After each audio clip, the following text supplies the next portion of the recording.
Thank you both. As I say, Tamás, normally, as you well know, what we do is we'll raise questions and then we'll discuss them ad hoc.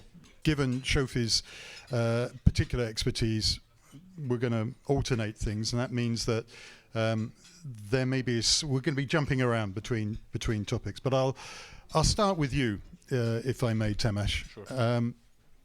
We've just had the latest inflation figures for May, and they were good. That's good news. They're going down. But it's good news, and yet they are still 21.5%.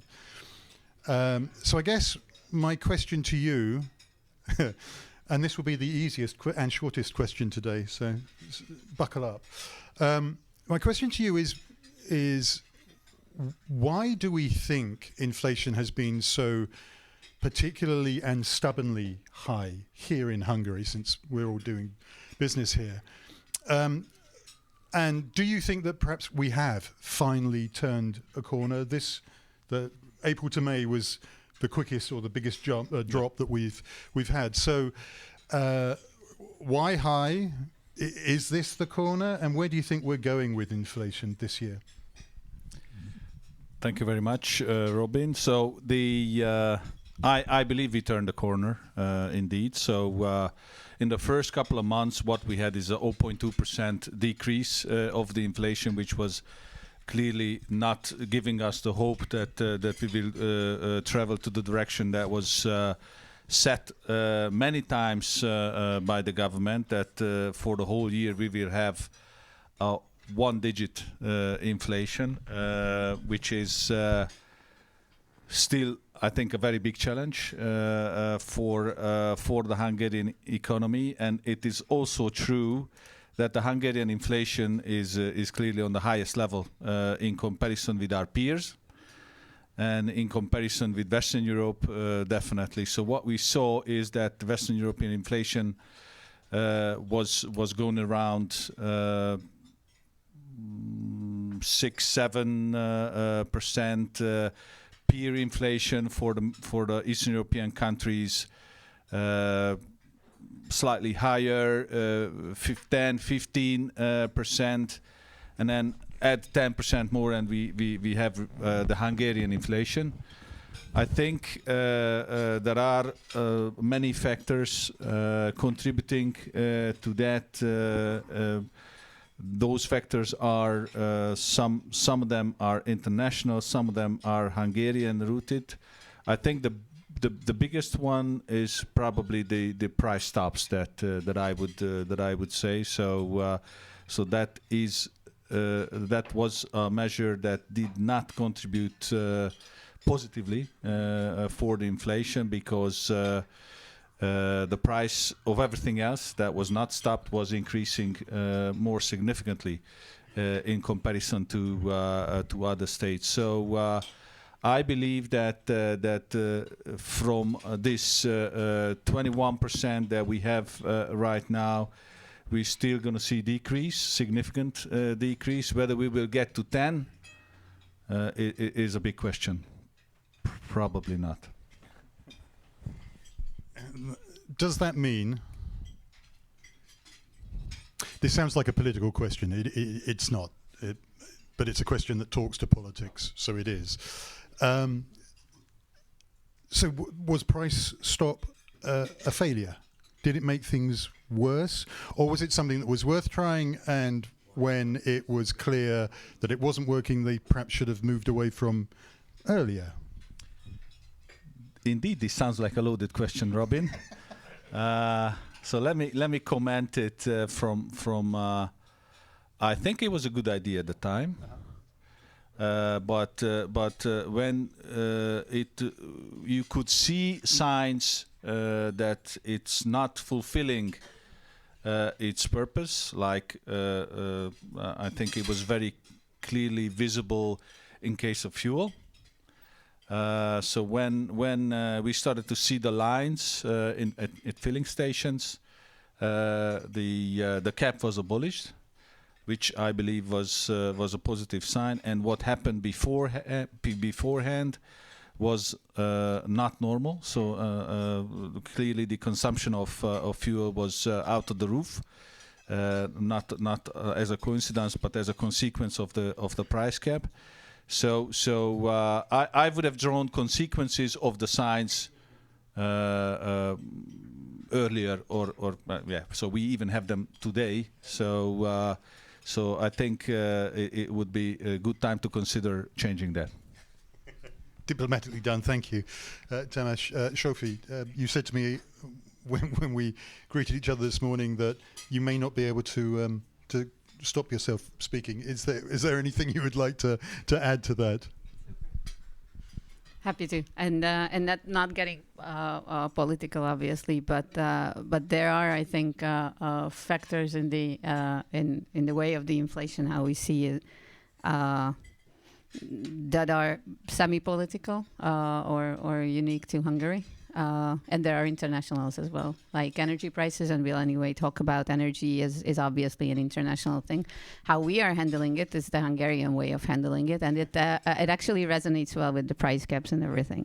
So if you dedicate the cheapest source of electricity, which is PAX in Hungary, to the residential segment, then guess what? The industry is going to pay, and then it comes back to the inflation. So that's not a price cap. That's a differentiated price to a certain segment, but it doesn't help, and it didn't help, and we've seen that. Obviously, we do have the import dependency as all many other European countries, but we have it in euro as a currency, while we are paying most of, at least the residentials paying in forint. So that's again Hungarian specificity. And here, not getting political is hard, but we did have an overheated demand, especially when we threw a lot of money on the public around the elections, and that didn't help either. So I think these are the specifics part of why the Hungarian inflation is seemingly different, or even 10 percentage points higher than our regional peers. Thank you, Zsófi. The euro is important, and we'll come back to the euro, so put that behind your ear for later. And thanks for bringing energy into the equation. I want to drill down a little bit into that, if I may. We know that the energy crisis was an accelerator for the inflation, but it wasn't the cause of the inflation. It was already there. And we know that we are very exposed to Russian carbon fuels here. You're actually advising the government on its ongoing energy strategy. So I guess a question a lot of people would like to know is how are we going to move away from dependence on Russia? What are the quickest ways of achieving that? And where should we be looking? So if we're not going to be dependent on Russia, are we going to be dependent on somewhere else, Azerbaijan or Croatia and the LNG, or are we actually going to finally get to a stage where we have different sources from different places, and we're not playing games with, it's all the same source, just on different pipelines? So what's coming? Where do we get away from Russia dependency, or is it naive to suggest that we will totally get rid of it, for example? So a couple of things that are, I think, important at the beginning. First, yes, the goal is to decrease our Russian gas dependency, and that's the goal of the government as well. So I think that's important to say. And there's one more thing: there's no silver bullet. So it's not like hydrogen is going to save us all type of answer to any question. So it will be a hybrid setup. If it's the fastest or the smartest, that's a different question, I think. There are countries who get rid of Russian gas dependency super fast, cost a lot of money. but it worked. So if that's the ultimate goal, then it's there. And energy trilemma, I guess you don't need to get introduced because it was everyone was talking about it. But that is the three things that we are doing on security of supply, on sustainability, and on affordability, and plus again Hungarian specific, a big industrialization program that we are running. Which altogether needs to be balanced. So being out of the Russian gas dependency as fast as possible, that's probably not the smartest way to go. But answering your question, to get there, they're basically doing three things, or proposing the government to do three types of things, and that's a huge investment program behind it. One is how you decrease the demand for gas. So simply just not burn it. Both for heating, for longer term electricity generation, and that's energy efficiency. Again, Hungarian specific. The residential price cap doesn't help to be more efficient. High prices do help to be efficient because it costs a lot, both the residentials and industrials. So decrease the demand. Then second question is what you touched upon is diversify our sourcing. So not only depend on Russian pipeline gas, but there and here, all the things are on the table. Basically, LNG, not only from Kruk, but also from Trieste, from Poland, and so on and so forth. And obviously the local ENP projects. And the third one, which is a bit hidden, but it's most probably the most important and the most pressing right now, is what we are doing is partially we are decreasing gas demand, partially we are electrifying the system. So what was gas before becomes electricity, but the electricity system, and in parallel to that, we do the big industrialization program. And the system, I mean the whole infrastructure, network, generation, flexibility of the system, is not set up for that. So there's a lot of investment need to go there smartly, and E.ON is here and part of that program. That is super important to get this work done, because without them, it's not happening.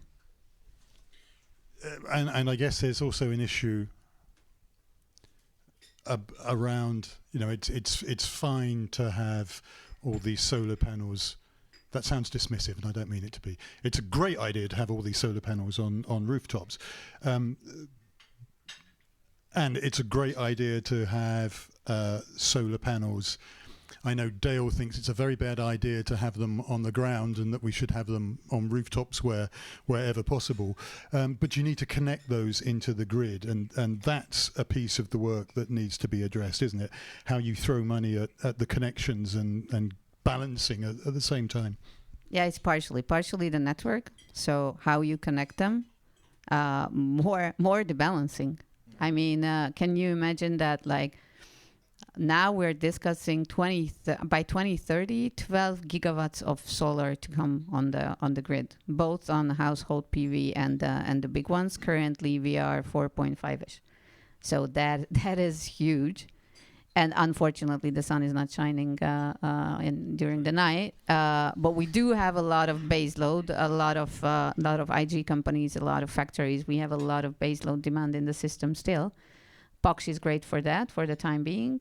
We have Matra, which is economically not the most feasible solution in the very short to midterm. That's the base load that we have. We are super connected to the world and to CE and to Europe and the whole European system, so that helps. But we don't like to be dependent on imports, neither on electricity. There we are 25-30%. We are trying to decrease that as well. So there is a lot to be done here. Yeah, we'll come back. Hydrogen is something that I want to talk about. So we will come back to that. Tamás, as I said, I wanted to talk about the euro. I mean, I'm going to give you a broad brush to paint with. Thank you, Zsófi. My apologies. I'm going to give you a broad brush to paint with here. So, MNB says that it has started to normalization of monetary policy. I guess what a lot of businesses are really interested in is what's happening with the forint and the exchange rate. And I was talking to a couple of people earlier on this morning who was saying, you can't guess anymore. One day it's strong, the next day it's weak, and that makes planning really fun. So we have normalization, apparently. We have fluctuation. I know from previous comments you've made at a previous one of these that you're not a fan of the euro, at least for Hungary, at least today. But we seem to be having conversations about the euro bubbling away in the background again. And then on top of all of that, whereas for the longest time we had the central bank and the government step by step, agreeing very happily with each other, seemingly with one mind.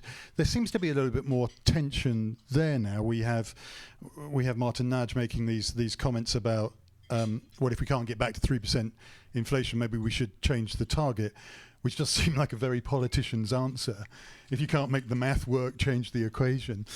So let's bundle all of that together. And I think we should start probably with the euro, just to give you some point of focus on a very rambling question. But bundle that all up for us. Where are we going? And if you want to revise your earlier statement about how good or not the euro may be for Hungary, then please feel free to do so.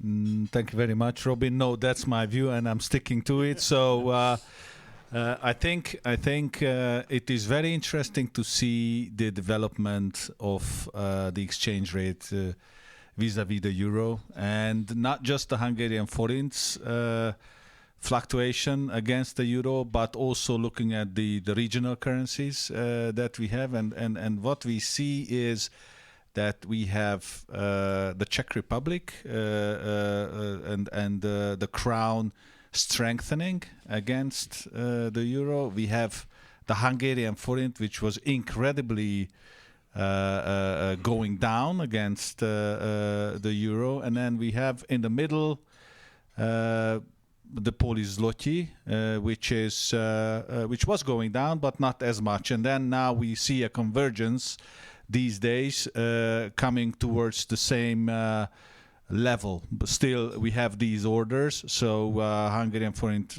most appreciated, then the zloty. Then we have even the Romanian lei is a little bit stronger than the euro than it was previously. Then we see Croatia with changing to euro, but the Croatian economy, if you look at the kuna, it was following the euro exchange rate all the way through for years, and in fact, it was the functional currency of Croatia, which is a situation that is not comparable with Hungary. So my view, as it was before, is that, and probably I would support the view of the president of the Hungarian National Bank here, is that in order to change to euro effectively, we need to have the average development level of the eurozone. And then conversion can be successful. If we are below that, like Greece, like some other countries, Slovakia even to a certain extent, then the conversion is not going to do too good to the economy, to the people, etc., etc. So if you ask me, will we have the euro one day? My answer is definitely yes. So the question is more, when will we have the euro? Are we on the right path to catch up vis-à-vis the average of the EU or the eurozone? Good question, right? So it's not as easy to see that there is clearly a tension now between the national bank and the government. Very easy to see. I think many people are vocal about that.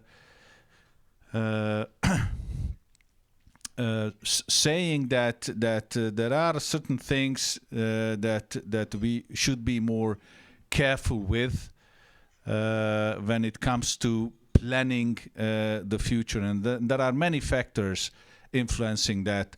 Whether Hungary is going to get the significant part of the cohesion fund, etc., etc. So huge questions outstanding, many points where we disagree with the European Union, and if we are stimulating the economy too much, that's going to create a downside for us. Certainly, that's what we are seeing right now. So if you look at the comparison with respect to the inflation, the comparison with respect to the GDP per capita, the risk of Hungary generally, we are with more like Croatia, Romania, Poland clearly ahead of us, Slovakia ahead of us, Czech Republic ahead of us. So that is, I think, what would be required right now is consolidation for the Hungarian economy. But it's hard to get consolidation if we are having new rules on a frequent basis. Consolidation generally is a good thing for business. Would you like to come back on anything? Does Boston have a view on the euro, perhaps? Boston's view and my view might not be the same, but no, it was great to listen to Tamás. Thank you. Wind. Well, not just wind. I'm very pleased to see wind back on the agenda. Because I never understood. Thank you, Tamás. I never understood why it went away. We've just had the first geothermal energy summit, at which the government itself said, we haven't made the most of the potential that we have here. So, I guess I have a two-part question for you, Zsófi, which is, why does Hungary seem to have been so reluctant to adopt alternative renewables, and instead of that to put, it seemed like, all of its eggs into the solar basket? So we concentrated on solar, didn't do anything else, which seemed to me, given balance. Okay, with the exception of PAX, but. It always seemed slightly odd to me. So, am I just wrong in thinking it's odd, or is that something that the industry has been saying? No, we need to diversify. We need, sometimes the wind doesn't blow and sometimes the sun doesn't shine. So you need to have alternatives. You can't just rely on one thing. And where are we with renewables in general today, and where do you see that path going? So are we beginning to diversify our renewables approach? Good question. I would be also happy if we would be really back on track, or on track, like really growingly on track, not just talking about it and talking about like small amount. I personally don't see that yet. We are talking about it. There is a small portion that we can imagine, but it's not like a wind boom that would be great. Why it wasn't there before? Pure economics. I mean, it just didn't make sense. When you need to have feed-in tariffs, when you need to have CFDs, then that means that you need to subsidize that. And then you decide what to subsidize. That's I think point one. Point two is pure geography. I mean, offshore wind is the best out of the winds. Unfortunately, landlocked countries usually don't have offshore wind opportunities. And on wind, onshore, it's partially geographical, but not that much, and it's a lot of politics in there. I don't know if you have ever seen the wind map, and not how the wind is blowing, but the wind farm map of Europe. it's like suddenly from 1 kilometer to the other, it stops. It stops in Czech Republic, in Slovakia, in Hungary. Until that, in Austria and everywhere, there is a lot. And then, like, the wind is not blowing at all on the other side. Obviously, that's not true. So there is potential. So there has been probably political will against that. And it was super easy to just put a regulation that you cannot put any wind farm more than 12 kilometers closer to any inhabited place or city. There are not super many which are far further away than 12 kilometers. So now there is a discussion, but Barbie probably knows it better, to get it back to somewhere European average 1 kilometer, but also have go-to zones where we can imagine to build them. So it will come. Again, no silver bullet, and I don't see that huge increase that I see in PVs. Geothermal, there is potential. Super important to understand, again, what are our possibilities and what are not. We are not suited to generate electricity from our geothermal sources, mostly due to temperature. And no matter how down you go to 4,000 meters, there are a couple of wells that is capable of that, but it's super good for district heating. So for heating, it can be a solution, and I do believe that we need to use that potential. And again, diversification. So no matter if I like it or not, but we mostly betting on PV still for the time being. But there is a huge increase that we see. What EU wants, what we also want, and we're getting back to the infrastructure issues that we said earlier. Thank you for confirming that the wind blows, because that was always my one thought. There's a lot of money being thrown at. There has been a lot of money thrown at solar. I assume there will be more going in that direction. That is still the easiest of the elements to develop. Yes, from technological perspective, although if you cannot connect it to the network, then no matter how easy it was to develop. And here we're coming back to the balancing question. Obviously, PAX 2, and there are big debates around that for many reasons. That's a super long process, and let's see when we get there. And in between, there are the balancing capable power plants, which are CCGTs, the combined cycle gas turbines, which, again, the government is discussing to build those. That helps in balancing. But yes, the fastest to build is still PV. If you can connect it to the grid, then it's great. And yes, we do expect a lot of CapEx and a lot of money getting into that field. But without huge subsidies anymore, we need the money for other things in the system. And I think on the connectivity point of view, it's important to stress that that's not just a problem here. There's I can't remember where exactly there is, but there is a solar farm that's ready to go. They could start building it tomorrow in the UK, but if they started building it tomorrow, they wouldn't be able to connect it for 7 years, which is kind of crazy. So. Everybody is balancing around this issue of connectivity. We have lots more issues to cover. I'm desperate to get on to hydrogen and EU funds.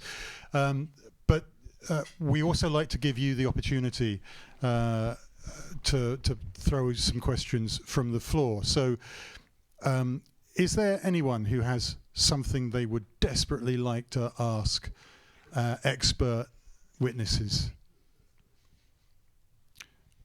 If you don't, that's absolutely fine. Anyone at all have any questions? Wow. You're not normally this shy and retiring. Okay, well, in that case, let's talk about EU funds, shall we? where do you think we are with them? There are two questions, aren't there? How much will we get, and when will we get it? But I'm also slightly intrigued because the messaging around it seems to me interesting. So if you hear Navracic's speech, it's all, you know, the conversations are very professional. We are moving forward. It's very calm, which is kind of what you would expect from Navracic anyway. And I think something similar is going on with Varga on the justice level, that, you know, we are having sensible conversations with our colleagues at the EU. But then you hear all the background noise, which is that we're never going to get the money, or they keep changing the ground plan. So where are we? How much will we get, and when will we get it? Small questions. Yes. I would probably add one more view that you can hear also from Minister Nagy, that we should prepare for a time where we don't have EU money available for us. So I believe even within the government there are many views with respect to that. Not to speak about the professional organizations and the companies. I don't think even Minister Navracic knows exactly where we are with all the 27 points that we are working on constantly. So I have no doubts that the Hungarian government is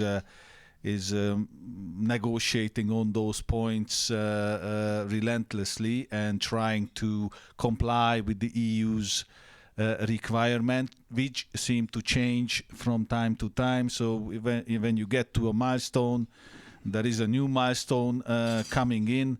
This doesn't tell me that it's going to be an easy process to get the money. Also, you cannot see on the Hungarian government a big shift towards accepting the big points that the EU is pushing. On the contrary, so when I look at the child,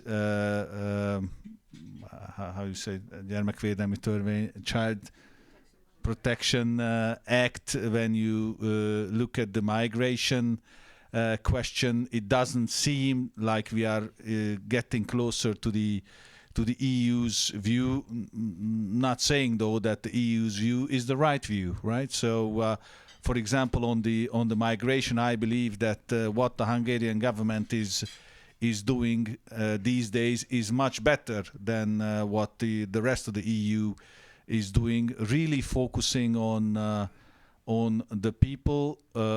Doesn't matter whether they are coming from Ukraine, Serbia, Philippines, Indonesia, Vietnam, as we see in the plants many workers from these nations, those who can really add value and can work from day one, not somebody coming in with no proper skills and education. So I believe even the EU should focus on labor force that is really ready to be employed from day one. But just coming back to the European funds, even though this is a money that we should get, I am a skeptic now, and I wasn't before. So if you listen back to the conversations that we had previously, I thought that we will get it. I have to change my view. It's a moving target, and it's very, very challenging to get there.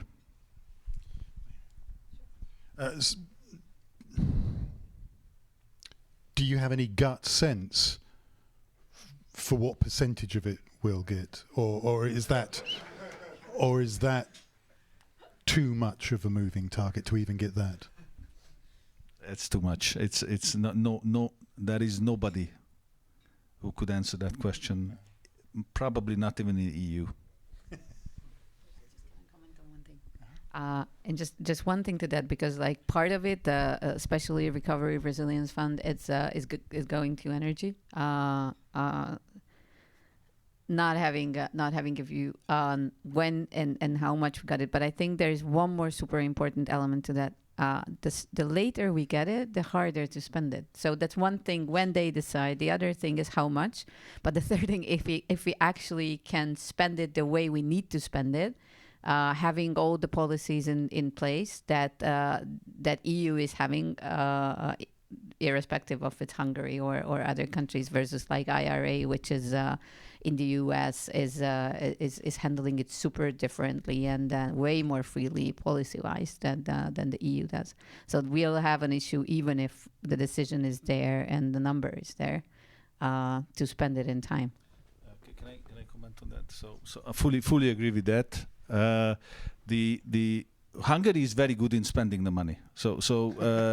Despite of the things you sometimes hear that we are not utilizing the EU funds and then we have to give it back to the EU, it's not true. So Hungary is one of the top users of EU funds. Efficiency may be questioned.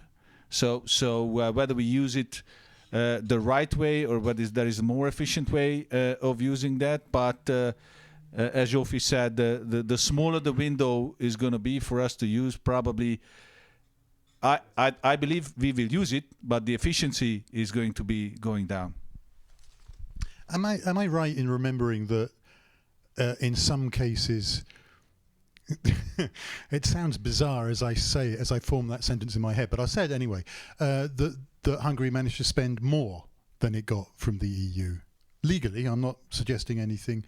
I seem to remember there was a percentage that was like 104% of their funds. I don't think that's possible, Robin. But Hungary is spending more in a sense that if we are not getting the EU funds, we are doing the same projects but from different sources. And then we are hoping that we will get the money later. So it could be that we will not get the money that we should get, and then the project was a little bit more than that. But in practically, it's not possible. I have a limited grasp of maths, but it didn't make sense to me. I just wanted to check with you. It's why you always have more intelligent people than you around you. It's a useful life skill. I've been desperate to talk about hydrogen. So let's do that now, because it seems I said this to you on the phone the other day. It seems to me that people have been talking about hydrogen as being the future forever. That we should be in the future now, and yet we're not. It still seems to be a very long way away. I mean, perhaps it's not as far away as nuclear fusion is a very, very good idea, but it's not very practical for us today. We have to get there first. So I guess we're nearer with hydrogen than nuclear fusion. But where do you think we are? You've already said it's not a silver bullet, but how far away are we from having viable, market-ready hydrogen alternatives in terms of energy? Let me break that down, but one thing to what Tamás said, spending the money fast and spending the money efficiently, I think that was the word you said. Hydrogen is my favorite example for spending the money fast but not effectively. And let me explain that. Hydrogen is great for focused usage. Like there are parts in the economy when it can help, from cement, refineries, ammonia, long future steel, and heavy duty transport. Like there are reasons for that, economic reasons why it makes sense there. That's a way smaller portion than what we are discussing, like storing electricity in hydrogen and having passenger cars running around and fueled by hydrogen. Those are. Some of them will probably never make sense. No, passenger cars, hydrogen, clear no. TCO of EVs, if you really look at the TCO, these are getting better already than the ICE cars. Hydrogen will never be able to compete with that in a passenger car level. But that was just one example. There are many, many more. how much efficiency you lose when you convert from green energy to hydrogen, and from hydrogen you basically burn it in a gas-fired power plant. Like just pure numbers, pure mathematics, why it just doesn't make sense. And we don't see it will make sense not until 35, and let's see how the technology develops. But again, focused usage, and there are regulations that are already pushing that, not because the economics play out, but for example, if refineries need to use, because they are anyway using hydrogen currently as well, then if they need to use green hydrogen, 50% of their usage, that is a regulation that will cost money to MOL and Orleans and others in the region. But that's not economics. And if we are spending EU funds or any funds on things that seemingly don't make sense economically, not until 35, 40, that is not the efficient way of spending the money. And that's partially why I do see that IRA versus whatever we call Green Deal, industrial plan, or Repower, or Fit for 55. It's not necessarily the best way of using the resources, even in the EU level. But Hungary is no different than that. Fully agree with that. Nothing to add. Full agreement, ladies and gentlemen. We don't often get that, but I'm very happy when we do. We're pretty close to wrapping up now. Second chance. Does anyone have any questions for our panel? You don't often get them sat down in front of you for free. You pay for this kind of brain work, you know. No? Yes.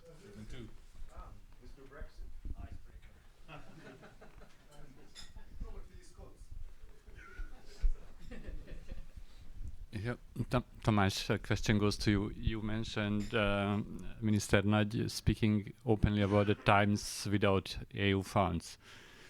Can you just elaborate a little bit about how this would look like? So what would be the consequences for us if this really happens? I don't want to speak about it. I don't want to think about it.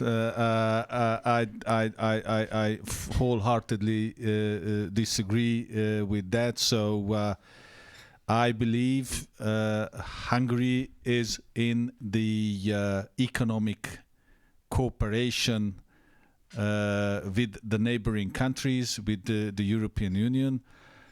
Looking at the East as well, which we should. We are a small country.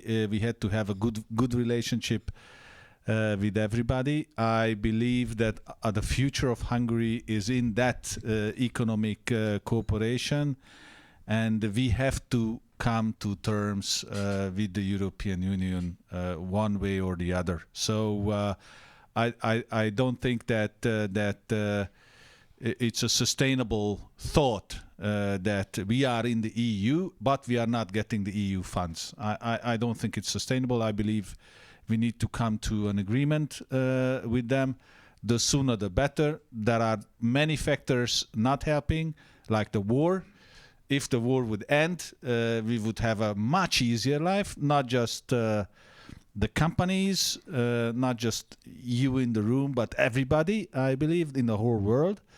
Doesn't look like it's going to happen very soon, and the tension is growing. I think the feeling generally, not just in Hungary but everywhere, is like a little bit depressed, and it's hard to get out of that because of the inflation, because of the economy moving like sideways, no real growth, technical recession. So it's not a generally very good environment, but I believe there is hope. It's very hard to guess now the future, but that future must be a much better relationship with the European Union. So we're going to have elections in 2024, and I think a lot of questions will depend on how the European elections will work out. But whether it's going to be a shift towards a more conservative approach, or whether it's going to stay, the liberal approach. We'll need to adapt. So, if I understood you right, it means imagining the future with the EU funds means Hungary out of EU. No, I didn't say that, Robbie. So I think we will stay within the European Union, and we just would like to get the maximum results, keeping the important points for the Hungarian government.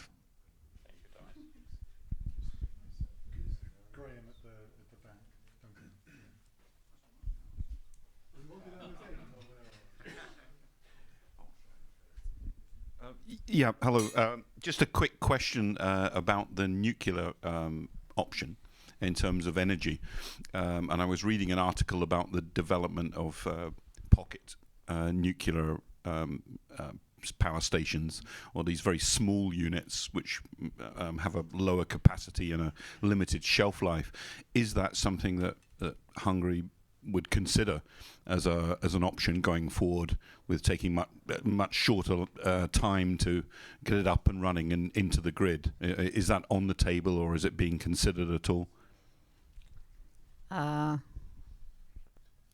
Yes, fortunately by now it is, but considered meaning that yes, we are talking about it. If we really think it seriously, for the time being, when PAX is being built or will be being built, in the short term, no.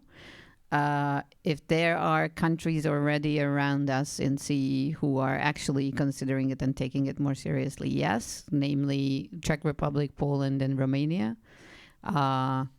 There are not many operating SMRs, it's called small modular reactors, in the world. There is a big hype around it, especially Canada, China, also in Europe. And I do believe that CE can play a key role, and I'm responsible for CE, not only Hungary. So we are, as we speak, working with, unfortunately, in other countries, energy companies to make that happen. Timing is the next question. There is one country pretty close to us who says that they want to be there by 32. There is another who says 29, but that I don't believe. But the 32 is realistic for that country with that economical circumstances. And that can play a key role. And what is interesting in that, these are modular. So you build it, you manufacture it, and you just put it down anywhere, maxed out in 300 megawatts. So current size of the PAX blocks are around 500, and the new ones are between 1 and 1.2 giga. So these are small compared to that, and you can connect it to the grid to mostly gas or lignite-fired power plant places. That's where they are planning to do that. So it's on the table, but I do not think that we really consider it as seriously as we could, because seemingly PAX is more important in that sense. Thank you. If there's no more questions, then I think I will wrap it up. Thank you for that, Robert, and thank you, Duncan, for your input. So what have we learned? We've learned that there are no silver bullets. Definitely not hydrogen. Definitely not wind. But there should be more balance. We have learned, I think, definitively that Hungary's future is in the EU. And we also learned, and I like to find something positive, that there is hope. So thank you for that, Tamás, because sometimes I do wonder. We've turned a corner, we think, with inflation. So there are perhaps brighter areas ahead of us. It couldn't get much worse. Sometimes it feels, but I'm sure that's a little bit mean. So I would like to thank you for your attention, ladies and gentlemen, and obviously I'd like to thank our two speakers from Boston Consulting Group, Zsófi Beck,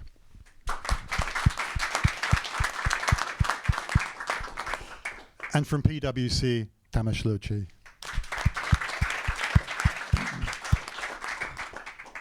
Thank you.